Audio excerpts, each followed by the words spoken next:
Hey everybody, it's Stu Smith, and I have a special guest on a special series that we do here with the Tactical Fitness Report. This is actually our Two Through and After series. You can search through the shows, and you'll see some of the other people that we've had on, and they're all veterans of some sort, and doing great things after they have served. So this is Mark Beasley, former Marine officer, and now runs a great program called the Renatus Foundation, and we'll get a lot into that when we get to his after discussion.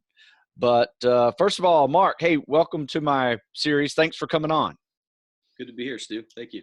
Yeah, so Mark and I have a unique, I guess, relationship because he actually, met me almost 19 years ago while he was on this journey to join the military. And I'll let him get into that a little bit. And we'll discuss, his journey of what he did, to get to the training, what he did to get through the training, and then, some of his experiences as a Marine, and then what he's doing now, post Marine Corps life. So, Mark, let's take it away. Let's hear your story. Who were you in high school? Right. I grew up in Northern California, went to Ponderosa High School, class of 97. Right. Typical, played football, baseball, ran a little track, wrestling, was really an athletic kid. My parents are teachers, now retired. Nice. Dad's a football, baseball coach type. Fun. And so that was kind of my high school career, was in student council and that sort of thing. So. Cool. Typical, high achieving high school kid. Went on to college, right? Where'd you go to college? I went to the University of Oklahoma. Nice.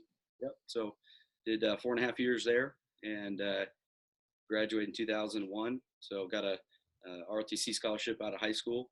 Nice. And kind of gave up on my goal of playing college football. And yeah, that's the same story as me. A lot of us, I think. So yeah, did a few different activities, played a little rugby, tried out for the football team, didn't quite make it. Same. Yep. They weren't looking for a 5'10" kid that ran a 4.9 40. Yeah, that's the way it works. Funny. Yeah, spent most of my time studying and changing majors and kind of your typical ROTC student. And we had a team called the SEAL Recon team, was SEAL prep and Marine Recon preparatory type of team, and we traveled around. That was the connection with you there in spring of '99. Right. You came and did one of our, I will say this, it was one of our first and only. After that week, I don't think I ever did another one just because it was such a butt kicker administratively to put one of those things on. I mean, I lost my whole week, and then that weekend just crushed me. I was exhausted. So the next week was I had to figure out another way to do training. So I got a little smarter, tried to figure it out. Did a lot more writing after that point instead of putting guys through an actual. I guess we did 24-hour event. Almost very Hell Week like event. That was pretty challenging. So it was fun. It was, like I said, it was a fun game, fun challenge for everybody. But it just wiped me out for the week of and the week after. So it was didn't seem like a very possible thing for me to do unless I was doing it full time. And I couldn't devote my regular job to that. Sure. That thing too. So that was a tough one. But we made it fun, made it good. That first one, people were cold, people were wet. Yeah. Long events. We had I can honestly say that that was one major factor why I didn't go recon was maybe I need to reevaluate this and look into this aviation thing. So. Well, you know what? It was successful then. Yep. Yeah, it has a way of showing, some ways that can guide you in different directions. You're either gonna say, yeah, maybe not, or you're gonna say, oh, I'm 100%, I'm gonna do that. And both answers are great. That's what it's for. And you obviously had a great military career regardless of your choice. So let's hear about what you start after that. What did you start focusing on, at your ROTC unit? Yeah, so came back. That's kind of that time where you have to really start making a decision which direction you're going to go. The Marine Corps, I think, being a little bit simpler because you've only got a couple different options. Wasn't an attorney. I wasn't going to go recon and go the infantry route. So I took the ASTB, scored pretty well on it. I didn't have an aviation background, but I felt like I had an aptitude for it, and so that was the route that I took. So, in the Marine Corps, it's a benefit because it's one of the few contracts that you can get. So going through OCS and TBS, I knew that I had a spot at least at the starting gate for flight school. So Nice. I will say for your that hell weekend, I went to OCS in the best shape of my life. There you go. And like we joked about before, I came off my worst semester of my college career with about a 1.8 grade, because we would do that 12 weeks to buds workout, and we'd all just sleep through 2 or 3 classes. So I apologize for that. helped me manage my time better. So There you go. That's good. That's good. So what? So after you graduate, ROTC, now you're heading into OCS and then TBS, which, all Marine officers have to do. It's just part of their pipeline, regardless if you're a lawyer, regardless if you're a pilot, you're still going to learn how to fight on the ground as well, which I think is great. That's part of the Marine warrior mentality. That's what they do. They make warriors. So after all that, what training or pipeline did you go through with the Marine Air? So after TBS, reported to Pensacola, Florida, like everybody. Was there for 6 weeks. Was actually there for about 7 or 8 months because there was a holding pool. They were backed up with students at that time. But just like most students, I was single and just graduated and got through TBS, which was a real kick in the pants. But we got a cool place right in Perdido Key in Pensacola, near Pensacola, with some friends, and just started living the good life. One of the benefits of Marine Corps, the way the Navy does flight school is it's all on you. There's no real structure. If you're not on the flight schedule, you're studying at your house with your friends, or you're going to Starbucks, or whatever the case may be. So, so we did that, and I went to Corpus Christi for my initial training in the T-34 in those days. Yeah. The T-6 at that point, but flew just over 100 hours in about 9 months or so in Corpus Christi, and then selected helicopters. I think, like most students, I went in thinking, I want to go jets and fly, F-18s at high speed and all that, but realized that I really enjoyed the helicopter instructors were kind of more of my type of people, if that makes sense. And I know exactly what you're talking about. Yes. You kind of gravitate towards people that you kind of have a like mind with. So selected helicopters, went back to Whiting Field in Pensacola, and flew the TH-57 Charlie and Bravo, and then got winged in May of 2004. And so all said and done, I think flight school was just under 2 years for me. Yeah. And then, nice work. And so that was your helicopter you were flying. So that was shortly after 9/11, I would assume, doing all the math. Yep. By the time you were all cleared, where'd you go after that? Got commissioned right after 9/11. After 9/11. So it became really, really real, quick. So from there, I went. After I got winged, I found out that I got the same squadron as my older brother, Mike. Oh, nice. Just recently retired about a year ago. So that was really an exciting time to, get through TBS and flight school, and then find out on my way to, from the East Coast to the West Coast, found out that I was going to the squadron that my brother was in. So that was really a neat time. Oh, absolutely. And so, did one deployment with my brother. We never got to fly together, but did one deployment with him, and then went on to some other things. I did a border transition team, that train, mentor, advise role, as a young captain. So did two pumps to OIF, and Yep, did one flying tour on my first deployment, and then did that training the Iraqi border police role. Oh, okay, gotcha. Nice. So does that take you up to major at this point? Because you were a Close. major, correct? I'm a major currently, and the Yeah. reserves. Oh, okay, gotcha. Yeah, so after 2 deployments, after my 4 years at station at Miramar, Marine Corps Air Station Miramar, I was going to get out originally, but I talked to my monitor and found out that there was a officer selection officer billet in Phoenix, and I happened to know the guy. He was a 53 pilot who was departing, so it was kind of one of those deals where I just picked up the phone and chatted it up with him, and it just seemed like a really good deal, to stay in another 3 years. I was already pretty much committed to getting out at that point. So I moved to Phoenix, had a successful 3 years of recruiting, Okay, cool. which, I mean, if I could have done that my whole life, I'd still be doing it. It was, Right, you enjoyed it that much. That's cool. That's nice to hear. I think with you, you could probably relate with, the training the next generation. It was really very rewarding. So. Oh, absolutely. I agree 100%. That's really nice. Now, were you ever involved with Wounded Warrior process, warrior transition programs, or anything like that in your Marine Corps? Because it sounds like what you're doing now, you definitely have a connection somehow with Yeah, that. absolutely. So after 3 years of recruiting, I EAS'd. So right about that 9, 10 year mark, still a captain at the time.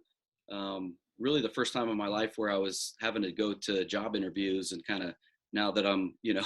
going into my 30s and I need to figure out what I'm going to do as an adult.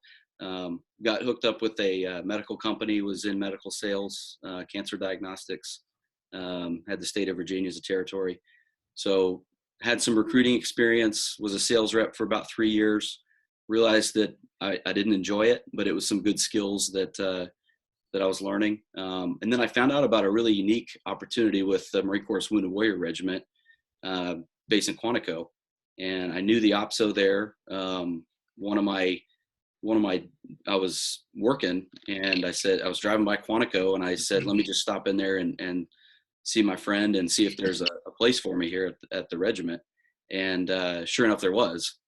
And it was a perfect opportunity for me to use my recruiting and sales kind of skills, and then also just being a Marine leader. And I worked for 2 years at the Wounded Warrior Regiment in a very unique program called the DISC program. Stands for District Injured Support Coordinator. Okay. Very much off the reservation. I didn't report to Quantico on a daily basis. It's kind of a combination of a social worker, leader, advocate.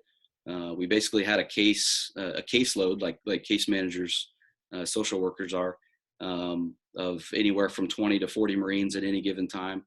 In the Marine Corps, we really take care of our own. I can say that with 100% confidence. That's nice. This program, I can't say enough good things about it. It's almost, it's outside the box. The Marine Corps takes care of Marines while they're on active duty, and the VA takes care of veterans. Well, the Marine Corps saw there was a need there with our combat wounded, and so for 2 years I got to work directly with, in some cases, some of our worst injured Marine veterans. Going to VA appointments with them, sitting across the table with mom and dad or wife, whatever the case may be. And really you could see very quickly that you could influence these young men and women's lives by being a Marine officer, stepping into that front door. In a lot of cases, these Marines feel like the Marine Corps chewed me up and spit me out. Right. I've got a captain knocking on my door and spending 2 or 3 hours sitting here helping me. So that's really impressive. That's a nice program. I'd never heard of that type of program. So you kind of act as an advocate for them and in many ways, absolutely. Throughout their journey of, getting, what their new normal is. Absolutely. Yep. Man, that's really neat. So let's fast forward to what you're doing now, right? Because I really want to focus on this Renatus Foundation that you have. It's a Latin word meaning It's Latin for rebirth or born again. Rebirth. I love it. I love it. And it is for, tell me about it. What gave you the idea to do it? And two, who is this program for and how do you raise money for it? Sure. We're still very much in our infancy. We're going on year 2. So we're seeing a lot of growth, but the overall intent is to connect veterans. And our focus is on a race that we put together. It's a 2-day endurance race. I'll tell you more detail here. But we got creative with the way that we wanted to go about it. But basically connecting veterans and in most cases, combat wounded veterans with career opportunities. And so we do that through the race that we call the Crucible, loosely patterned after the Crucible that all Marines go through, right. Either at OCS or boot camp. So, basically me and a buddy of mine, we felt like our time was cut short. The program had been going through the DISC program through the Wounded Warrior Regiment had gone through some changes. And so they had cut our order short, and we just felt like we still had a lot in the tank. Okay. It was a job that takes a lot out of your tank, but we felt like we really still had a lot to give. And this thing has just really, there's been a lot of aspects of it that have just kind of come together. That really is a God thing. I think God's hand is from the beginning. And so we're really excited about the progress that we've made. All right. So who do you benefit? Who is going to benefit from your foundation? From a broad level, I think everybody will, as far as, kind of connecting. So let me back up. So what we created is a 2-day endurance race. We've incorporated some seaplanes.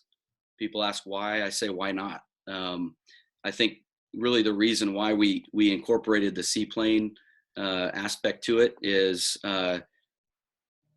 it adds a level of excitement that I think is going to attract the right people, and it has.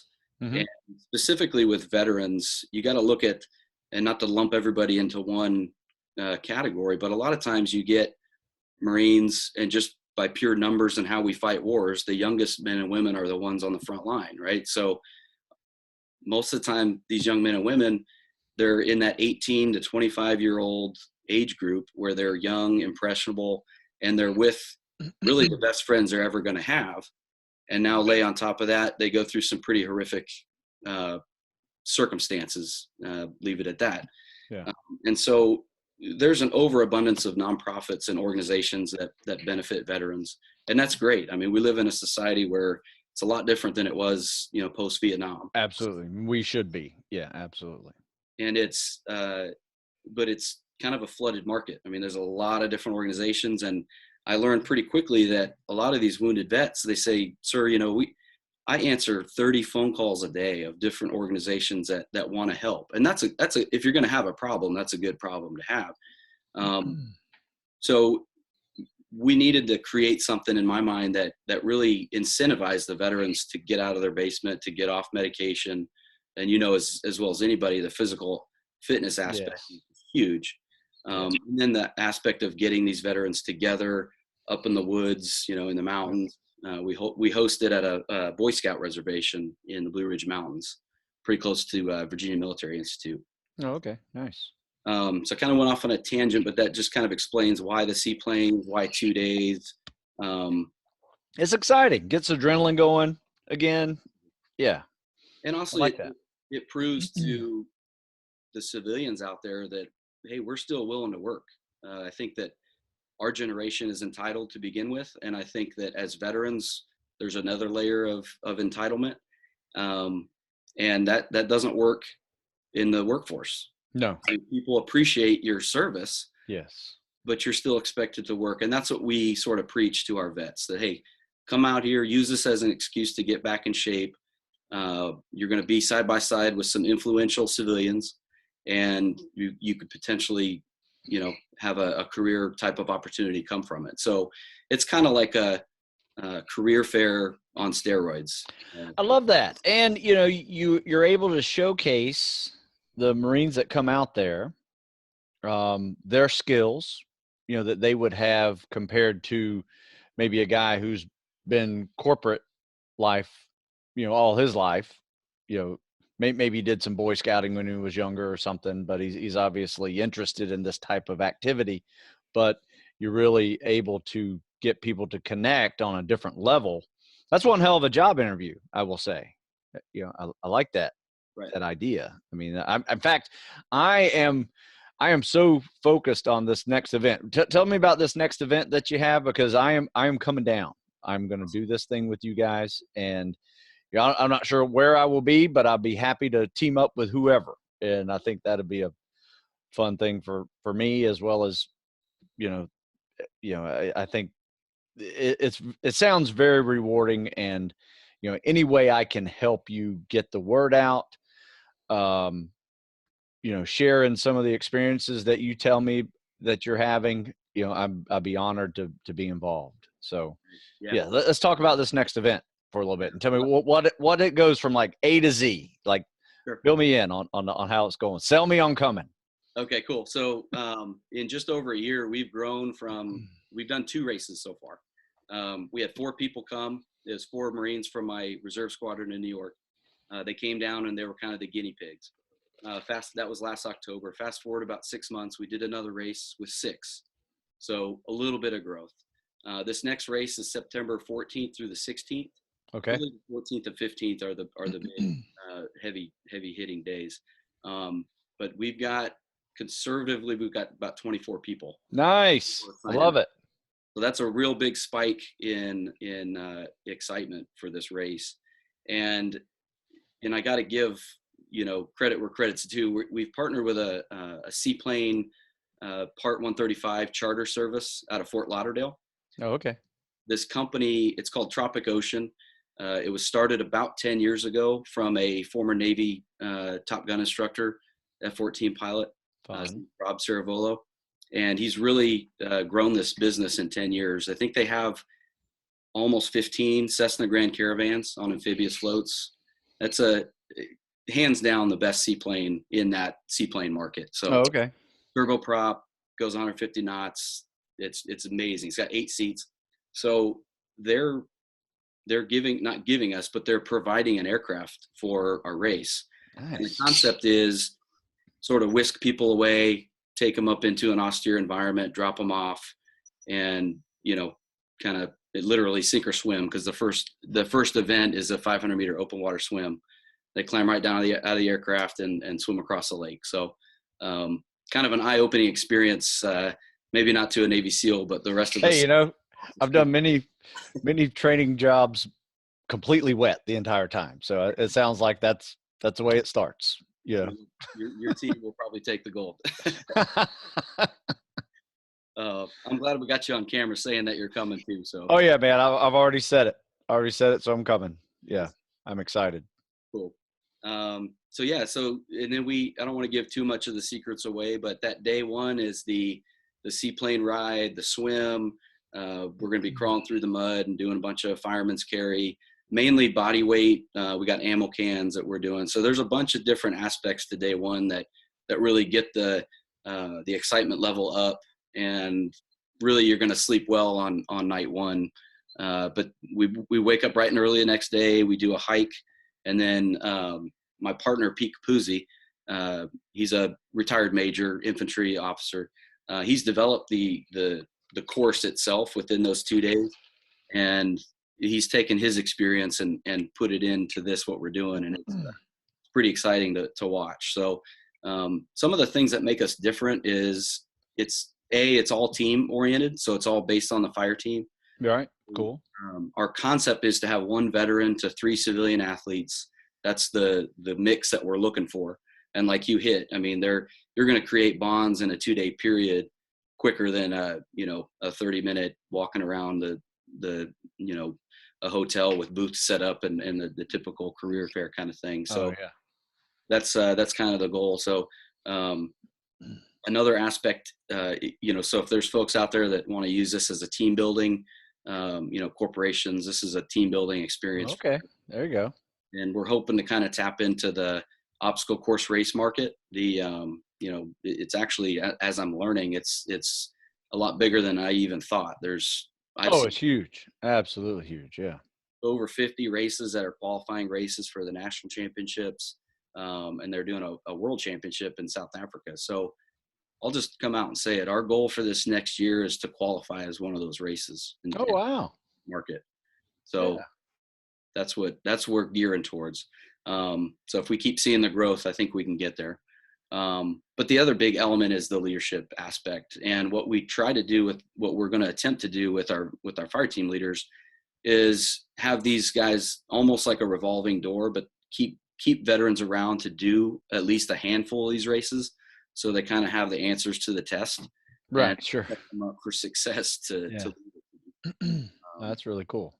which is exactly how we do leadership in the service. I mean, your officers, your senior staff and COs, they're the ones that know the big plan, and they're able to being empowered to be in charge. So we're kind of getting that. And one thing I've truly learned over the years is that, when you're teaching it, you really become good at it.